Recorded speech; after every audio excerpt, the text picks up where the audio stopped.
खबर गाजीपुर से, जहां स्वर्गीय विधायक कृष्णानंद राय के पुत्र पीयूष राय ने बयान देते हुए अफजाल के बयान पर आपत्ति जताई है। पीयूष राय ने केशव प्रसाद मौर्य को माफिया कहने पर अफजाल पर पलटवार करते हुए कहा कि अफजाल को अपने गिरेबान में देखना चाहिए। केशव प्रसाद मौर्य वंश के शिरोमणि हैं, अफजाल उन पर इस तरह की टिप्पणी न करें।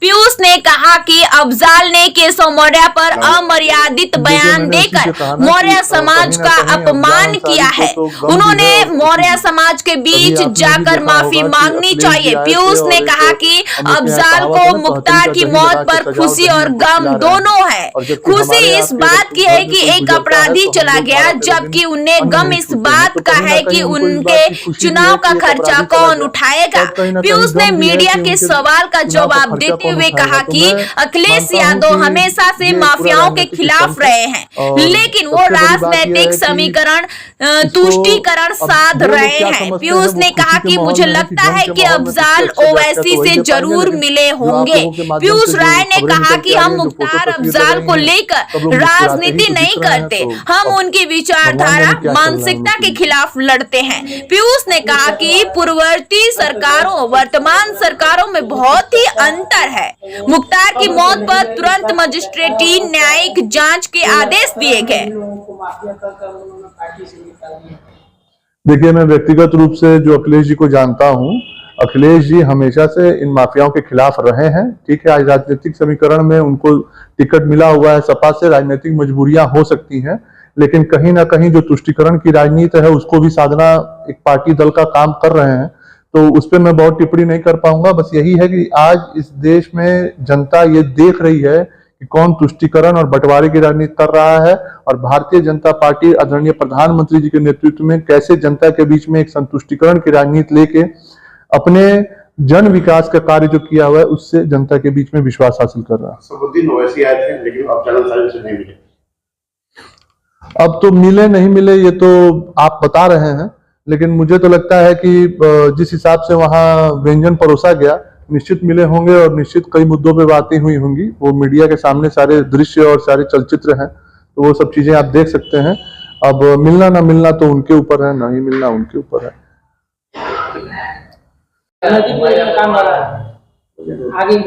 मुंबई के पैसे हो रहा है, आवाज ना सही है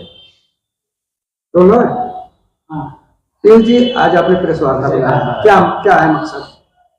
देखिए, मकसद यही है कि अपने एक जिला के सांसद हैं और कुछ दिनों से मैं उनका बयान सुनने में आया है, और उन्होंने जिस हिसाब से इस उत्तर प्रदेश सरकार के उप मुख्यमंत्री के बारे में जो टिप्पणी की है, मेरा मानना है कि वो काफी निंदनीय है। सबसे पहली बात तो ये समझने की है कि जिसके भाई के ऊपर 65 से अधिक मुकदमे हो और उनमें से 8 मुकदमों में वो सजा याफ्ता हो गए हो, तो कम से कम यह कहावत वो चरितार्थ न करें कि सुपुआ तो सुपुआ चरनियों में 72 को छेद। उनको पहले अपने गिरेबान को देखना चाहिए।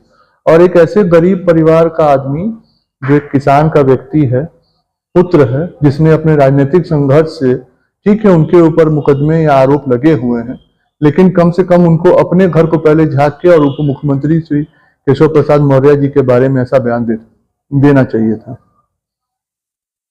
तो मेरा मानना है कि कम से कम वो इन सब चीजों का ध्यान रखें और एक गरीब के और ऐसे मौर्य वंश के जो शिरोमणि हैं इस प्रदेश के, जो गरीबों के जो आवाज उठा रहे हैं विधानसभा में, कम से कम उनके बारे में ऐसी अमर्यादित टिप्पणियां न करें।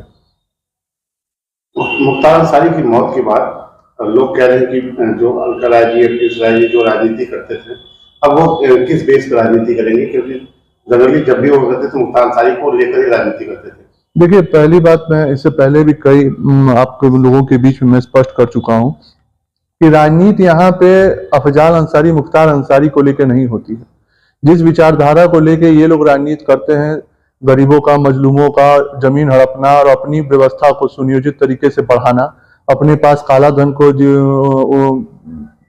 बड़ी मात्रा में इकट्ठा करके और लोगों को प्रताड़ित करते हुए अपनी बस राजनीतिक विरासत को बढ़ाते रहना, इस मानसिकता के खिलाफ हम दोनों लोगों की लड़ाई रही है। आज ठीक है, मुझे तो ये नहीं समझ में आ रहा है कि एक व्यक्ति जिससे घर में उसका भाई चला जाए वो खुशी के माहौल में है कि गम के माहौल में है, ये मैं खुद ही नहीं समझ पा रहा हूँ। और मेरा मानना है कि उनको तो दोनों चीज का इस समय आभास हो रहा होगा, क्योंकि गम तो इसलिए लग रहा होगा कि अब चुनावी वर्ष आया है तो अब काला धन कहाँ से आए कि वो चुनाव लड़ पाए, और खुशी इस बात की होगी कि चलो एक जन तो गए जिसके चलते आज पुलिस और प्रशासन उनके खिलाफ कार्रवाई कर रही थी, तो कम से कम वो व्यक्ति तो चला गया। तो कहने का मतलब कि 60 साल की उम्र से ऊपर हो चुके हैं, और मेरा मानना है कि ऐसा अमर्यादित बयान जो उन्होंने केशव मौर्य जी के खिलाफ दिया है और जो मौर्य वंश का जो उन्होंने अपमान किया है, उनको तो समाज के बीच में जाके और कुशवाहा समाज के बीच में जाके कम से कम माफी मांगनी चाहिए कि ऐसी टिप्पणियां ना करें। खासकर मुख्तार से केशव जी की तुलना करने का कोई औचित्य भी नहीं बनता है। अब्बास अंसारी को सशर्त जमानत के लिए 4 दिनों के लिए वो कल फातिया पढ़ने भी आ गए हैं और 11 मुकदमे उन पे थे, उसमें सशर्त जमानत मिली है, क्या कहना चाहेंगे? देखिए, ये तो न्यायिक प्रक्रिया है, और जैसा कि आप ही लोगों के माध्यम से मुझे पता चला कि सुप्रीम कोर्ट द्वारा उनको 10, 11 और 12 तारीख के लिए यहाँ अपने पिता के उस पे फातिया पढ़ने के लिए मिली है, तो ये तो न्यायपालिका का मामला है। न्यायपालिका ने जो फैसला दिया है उसे तो हम सबको स्वीकार करना ही है। मुख्तार अंसारी का परिवार लगातार जो आरोप लगा रहा है कि स्लो पॉइजन देकर मौत हुई, जबकि पोस्टमार्टम रिपोर्ट में आया है कि वो कार्डियक अरेस्ट से मौत हुई है। देखिए, मैं पहले भी कह चुका हूं कि यही अंतर है पूर्ववर्ती सपा और बसपा की सरकारों में और भारतीय जनता पार्टी के पूजनीय महाराज जी के नेतृत्व में जो सरकार इस समय उत्तर प्रदेश में है। ये देखने की बात है कि जैसे ही ये संदेहास्पद स्थिति में जो इन लोगों ने आरोप लगाया, तुरंत उसकी न्यायिक जांच हो गई बिना इनके मांगे। वहां की बांदा के कोर्ट ने भी उस पर जांच के लिए आदेश किए, वहां के डीएम ने भी आदेश कर दिया। यही एक समय था 2005 में जब मेरे पिताजी की हत्या हुई थी, हमने उस समय न्यायिक जांच मांगी थी, तो उस समय के तत्कालीन मुख्यमंत्री स्वर्गीय मुलायम सिंह यादव जी ने उस पर जांच नहीं दी थी। मुझे उस न्याय की जांच के लिए मुझे दरवाजा खटखटाना पड़ा था कोर्ट का, और तब जाके मुझे सीबीआई का जांच मुझे मिला था। ये अंतर है, ये इरादों का, ये अंतर है जनता के बीच में विश्वास का।